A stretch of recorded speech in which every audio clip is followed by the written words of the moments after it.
Assalamualaikum warahmatullahi wabarakatuh. Selamat siang anak-anak. Bertemu kembali dengan saya di pelajaran prakarya kewirausahaan. Untuk materi saat ini, materi kita adalah budidaya tanaman pangan. Sebelum masuk materi, saya akan mengkisahkan seorang petani sukses, seorang petani kaya yang kekayaannya itu didapat dari hasil bertani. Siapa nama beliau? Beliau bernama Sugianto Ngurawan. Itu bisa dibaca di buku Prakarya Kewirausahaan halaman 44. Nah, di sini Pak Sugianto Ngurawan itu dari Sulawesi. Dia itu sebelumnya adalah buruh tani. Berarti kategori petani yang tidak punya tanah, mengerjakan tanahnya milik orang lain. Dia dulunya bekerja di perkebunan milik warga Tuluyan dan tinggal di sebuah rumah di gubuk yang sangat sederhana. Pada suatu saat ketika dia mendapatkan modal bibit 2 gram dan lahan milik perusahaan, itu bibit tanaman jagung. Nah, tanaman jagung yang ia tanam dalam setahun panen jagung itu bisa 2 kali dengan hasil 25 sampai 45 ton. Dengan asumsi 1 kali panen beliau meraup 100 juta rupiah. Padahal dalam 1 tahun dia bisa panen, mungkin kan jagung adalah tanaman musiman, bisa panen 3 kali, 2 sampai 3 kali. Berarti 1 tahun penghasilannya 300 juta. Jadi sudah bisa menjadi orang kaya karena bertani. Apa yang saya sampaikan itu kisah nyata, bisa disumbernya dari website Tribun News. Ini moga aja memotivasi Anda menggeluti dalam bidang budidaya tanaman pangan. Nah, materi kita adalah budidaya tanaman pangan. Tujuan pembelajarannya apa? Yang pertama, memahami perencanaan budidaya tanaman pangan. Yang kedua, menghitung harga pokok produksi tanaman pangan. Harus tahu berapa jumlah yang dikeluarkan untuk menanam, membesarkan, sampai menjual tanaman pangan. Biar kita tahu keuntungannya berapa. Yang ketiga, kita memahami pemasaran budidaya tanaman pangan. Yang keempat, mengevaluasi usaha budidaya tanaman pangan. Apakah yang kita hasilkan itu untung atau rugi. Nah, ini tujuan pembelajaran budidaya tanaman pangan. Nah, menjadi pertanyaan, tanaman pangan itu apa? Tanaman pangan adalah tanaman yang menghasilkan produksi mengandung karbohidrat. Karbohidrat itu bermanfaat bagi tubuh kita sebagai sumber energi. Protein itu menghasilkan sel-sel baru untuk pertumbuhan atau menggantikan tubuh kita yang rusak. Sehingga kalau misalnya habis sunat, ada kerusakan sel-sel tubuh kita, habis sesar, artinya melahirkan dengan bedah sesar, maka dianjurkan memakan makanan yang banyak mengandung protein, contohnya telur asin. Lalu lagi contohnya adalah ikan kutuk. Nah, tanaman pangan adalah tanaman yang menghasilkan produksi mengandung karbohidrat dan protein utama sebagai sumber makanan pokok untuk menjadi energi manusia sehari-hari. Contohnya ini, padi itu mengandung karbohidrat. Kacang itu juga mengandung lemak karbohidrat. Nah, umbi-umbian. Makanan pokok kita di Indonesia ada makanan pokoknya adalah ketela, dadine tiwul. ada padi, beras, nasi. Nah, yang jadi persoalan saat ini, Indonesia mengapa masih mengimpor beras? Karena kebutuhan beras kita itu sangat tinggi sekali. Saya mengutip apa yang disampaikan Profesor Dr. Mahmudi Ismail dulu ketika ceramah di Masjid Baitur Rahman Kediri yang menyelenggarakan IKADI, bahwa kalau kita perhatikan, orang Indonesia itu satu hari mengkonsumsi nasi 3 kali. Bandingkan dengan orang Cina, itu hanya mungkin 1 kali. Orang Arab yang gemuk-gemuk itu mengkonsumsi nasi 1 kali. Kita 3 lebih.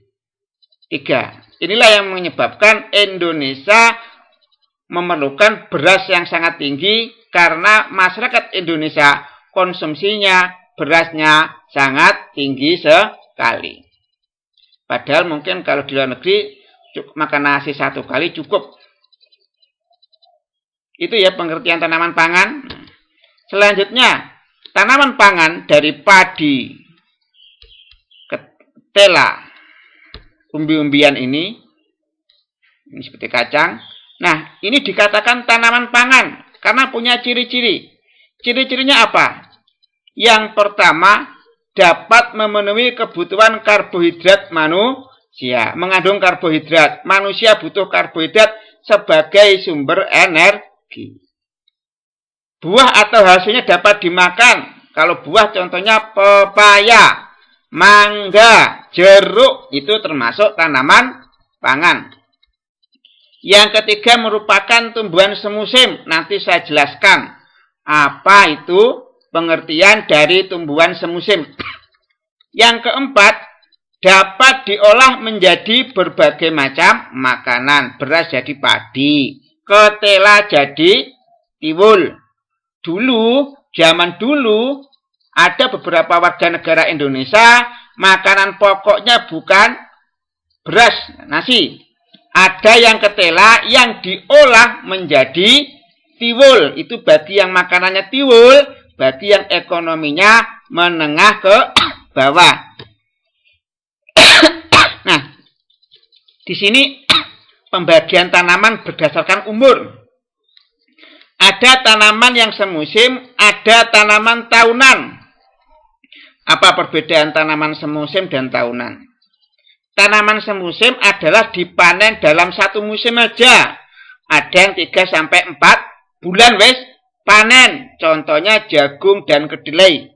Ada yang 6-8 bulan baru panen. Contohnya singkong. Ada tanaman semusim, tanaman tahunan. Apa itu tanaman tahunan? Tanaman tahunan adalah tanaman yang terus bertambah setelah bereproduksi. Bar dipanen panggah iso panen maneh. Atau menyelesaikan hidupnya dalam tahun. Contohnya apa ini? Sukun. Itu usianya lama. Bar dipanen buahnya bisa tumbuh lagi buah, tidak langsung habis. Lalu lagi yang hidupnya lebih dari 2 tahun. Ini contohnya pohon sagu. Pak, sagu itu apa? Di Indonesia, di daerah kita jarang yang makanan pokoknya sagu. Sagu itu di daerah Papua dan Maluku. Pohon itu diambil batangnya untuk diolah menjadi makanan pokok orang Maluku dan Papua. Nah, selanjutnya pembagian tanaman pangan itu terbagi menjadi 4. Yang pertama serealia.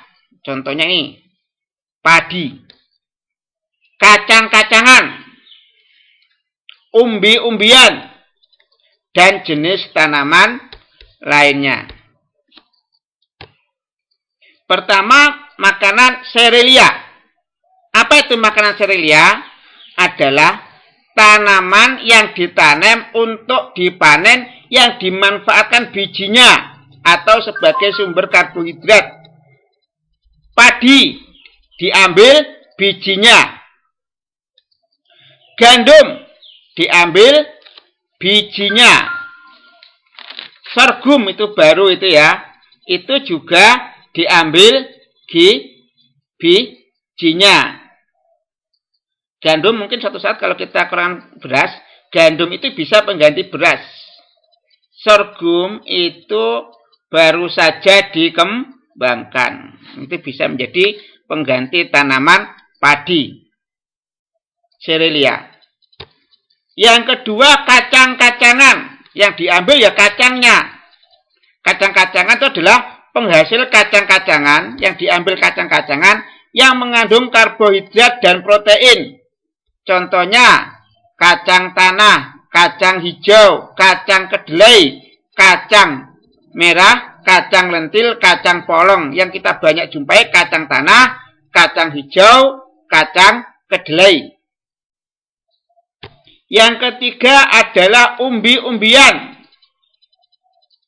Yaitu tanaman yang dipanen yang ditanam untuk dipanen umbinya. Karena dalam umbinya terdapat kandungan karbohidrat sebagai sumber nutrisi bagi manusia. Biasanya ada di umbi akar.